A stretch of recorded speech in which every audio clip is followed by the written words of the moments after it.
This is the ultimate surveillance tool, isn't it? Absolutely, and anonymity isn't even the worst of our problems. The worst of our problems is the fact that it's going to be programmable. Because it is digital, it means the money can be programmed to be spent in any way in which the central bank or the government decides. So one of my particular concerns is the World Economic Forum, because they're talking about implementing a carbon allowance. Now this means each individual will be given a certain amount of, whether it's credit or whatever it is, carbon that they are allowed to emit. And how do they implement that? Through a central bank digital currency. So if I buy too many plane tickets, or if I buy too much meat, because those things are all supposedly very bad for the environment, my money when I go to fill up my car could then be declined. So now they're literally controlling what we can and can't do with our money.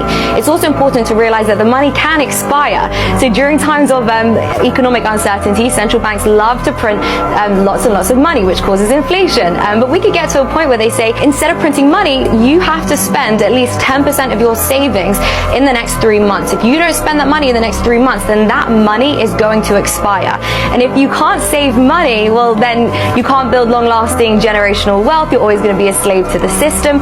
And, I don't think people really understand the severity of this. Money is literally the energy which fuels your life. If you don't have freedom of money, you don't have freedom of anything. Dan, I know you talk about the Second Amendment. If they don't need to necessarily get rid of the Second Amendment, but they can just say they can program your money so that you can't actually go and buy a gun. So again, it really is the most tyrannical form of surveillance we will ever see. When they control the money, they control the world. This is why I love your podcast. I honestly think you're one of the few people that gets the threat from these digital currencies. I only got about 30 seconds left, but just quickly, the Bank of England, despite being in a massive inflationary global crisis, has decided they're going to start printing more money through a quantitative easing program. This isn't going to stop this inflation crisis. The minute the politics heat up, they just start printing again.